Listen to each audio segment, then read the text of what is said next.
اس سے پہلے سورہ بقرہ کی جو آیت کریمہ چل رہی تھی اس کے نزول کے تعلق سے بتائی گئی بات کہ کب نازل ہوئی۔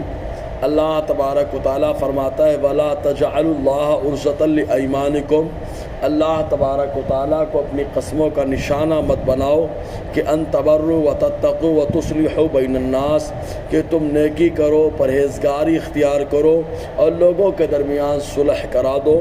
واللہ سمیع علیم، اور اللہ سننے والا جاننے والا ہے۔ اب قسم کی یہاں تین قسمیں بتائی گئی تھیں، ایک قسم وہ جس کو قسم منعقدہ کہا جاتا ہے، اور ایک قسم جس کو یمین غموس کہا جاتا ہے، اور ایک قسم وہ جس کو یمین لغو کہا جاتا ہے۔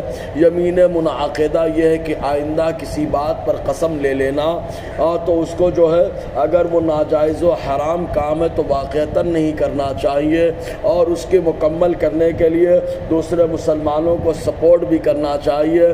لیکن اگر کوئی جائز کام پر، اچھے کام پر قسم لے لے تو وہ قسم توڑ کر کفارہ ادا کر دے، جس کا کفارہ قرآن مقدس نے یوں بیان فرمایا کہ یا تو غلام آزاد کر دے، اور یا تو 3 دنوں کا روزہ رکھ لے، اور یا 10 مسکینوں کو کپڑا دے دے، یا 10 مسکینوں کو 2 ٹائم کا پیٹ بھر کے کھانا کھلا دے۔ یہ کفارہ ہے منعقدہ کا۔ اور یمین غموس یہ ہے کہ جان بوجھ کر کے اللہ کا نام لے کر جھوٹی قسم کھا لینا۔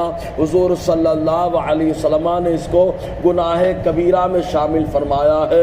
اور اس کے ساتھ ساتھ قسم شریعت کے اعتبار سے کون سی ہوگی، تو فقہا کا اجماعی مسئلہ ہے کہ قسم صرف اللہ تعالی اور اس کے صفات کی قسم ہوتی ہے۔ قرآن مقدس چونکہ اللہ تعالیٰ کی کا صفت کلام ہے، اس لیے قرآن کی قسم بھی شرعی قسم ہوتی ہے، اور ورنہ اگر انسان کسی چیز کی قسم کھائے تو وہ قسم شرعی قسم نہیں ہوتی ہے۔ مزید یہ کہ اب سوال پیدا ہوتا ہے، جب اللہ تعالیٰ اور اس کے صفات کی قسم شرعی قسم ہوتی ہے تو اللہ تعالیٰ الگ الگ قسم لے رہا ہے۔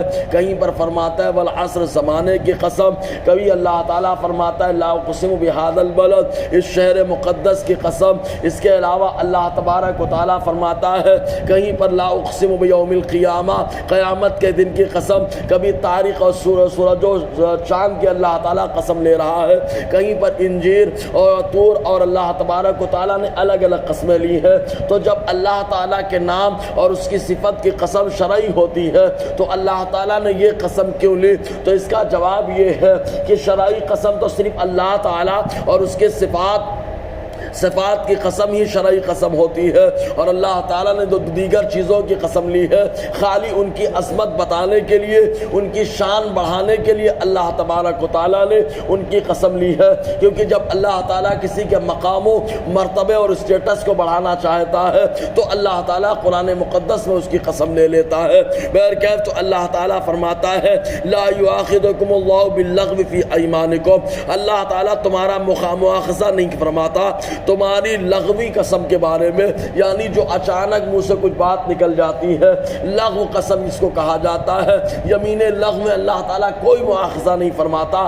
یہی وجہ کہ یمین غموس اگر کوئی کر لے، جھوٹی قسم کھاتا ہے، تو وہاں پر خالی توبہ ہے اور استغفار کرتا رہے، اور یمین لغو ہو جائے تو وہاں پر کوئی معاملہ نہیں، کیونکہ اللہ تبارک و تعالیٰ وہاں پر گرفت بھی نہیں فرماتا۔ وَلَٰكِن يُؤَاخِذُكُم بِمَا كَسَبَتْ قُلُوبُكُم، لیکن اللہ تعالیٰ تمہارا مواخذہ فرماتا ہے اس قسم پر جو تمہارے دلوں نے کمایا ہے۔